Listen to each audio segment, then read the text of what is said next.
Hello' ছাত্ৰ-ছাত্ৰীসকল, finally তোমালোকৰ routine আহি পৰিছে HLC 2026 তো ছাত্ৰ-ছাত্ৰীসকল, তোমালোকৰ আগতে কি আছিলে যে তোমালোকৰ প্ৰথম দিনাখন আছিলে ইংলিছ। তো এতিয়া তোমালোকৰ প্ৰথম দিনাখন থাকিব MIL ছাবজেক্ট ফেব্ৰুৱাৰী 10 তাৰিখে থাকিব, আৰু যিসকলৰ MIL লোৱা নাই তো তোমালোকৰ থাকিব ইংলিছ IL, আৰু 13 তাৰিখে থাকিব তোমালোকৰ ছ'চিয়েল সায়েন্স। তো তোমালোকে মাজত ইমান গেপ নাপাবা, তো তোমালোকে ভালদৰে ষ্টাডি কৰিব লাগিব ছ'চিয়েল সায়েন্সত। আৰু 14 তাৰিখে থাকিব তোমালোকৰ music elective, dance elective, wood and craft elective, home science elective. এইখিনি থাকিব তোমালোকৰ 14 তাৰিখে এইখিনি এক্সাম থাকিব। আৰু 16 তাৰিখে থাকিব তোমালোকৰ ইংলিছ। তো তোমালোকে মাজত দুদিন গেপ পাবা ইংলিছত, তো তোমালোকে ভালদৰে ষ্টাডি কৰিব লাগিব। আৰু তোমালোকৰ 20 তাৰিখে থাকিব তোমালোকৰ জেনাৰেল মেথামেটিক্স। তো ইয়াতে 4 দিন গেপ পাবা, তোমালোকে ভালদৰে ষ্টাডি কৰিব লাগিব এই মেথামেটিক্সত।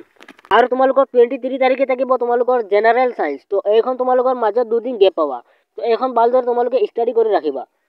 আৰু তোমালোকৰ 24 তাৰিখে থাকিব মণিপুৰী ইলেক্টিভ আৰু সান্তালী ইলেক্টিভ। তো তোমালোকৰ যিসকলৰ মণিপুৰী আৰু সান্তালী ইলেক্টিভ আছে, তোমালোকে এই এক্সামখন 24 তাৰিখে দিব লাগিব। আৰু 25 তাৰিখে থাকিব তোমালোকৰ হিন্দী ইলেক্টিভ আৰু গাৰ্মেণ্ট ডিজাইনিং ইলেক্টিভ। তো তোমালোকৰ যিসকলৰ হিন্দী ইলেক্টিভ আৰু গাৰ্মেণ্ট ডিজাইনিং ইলেক্টিভ আছে, তো তোমালোকে 25 তাৰিখে এই এক্সামখন দিব লাগিব। আৰু 26 তাৰিখে তোমালোকৰ এডভান্স ইলেক্টিভ আৰু যিসকলৰ ইলেক্টিভ আছে জিঅ'গ্ৰাফী আছে, তো তোমালোকে ইলেক্টিভ এই 26 তাৰিখে এক্সামখনি দিব লাগিব তোমালোকৰ 26 তাৰিখে। আৰু 27 তাৰিখে থাকিব তোমালোকৰ ৰিমেইনিং ইলেক্টিভ। তো ছাত্ৰ-ছাত্ৰীসকল, তোমালোকে এই ৰুটিনখন তোমালোকৰ লগৰবোৰৰ লগত শ্বেয়াৰ কৰি দিবা, যাতে তেওঁলোকে এই ৰুটিনখন দেখিব পাৰে। আৰু তোমালোকে যিসকলে আমাৰ এডুকেশ্যন আছাম চেনেলটো ছাবস্ক্ৰাইব কৰা নাই, তো তোমালোকে আমাৰ এডুকেশ্যন আছাম চেনেলটো ছাবস্ক্ৰাইব কৰি ৰাখিবা। তো আজিৰ ভিডিঅ'ত এইখিনি আছিল।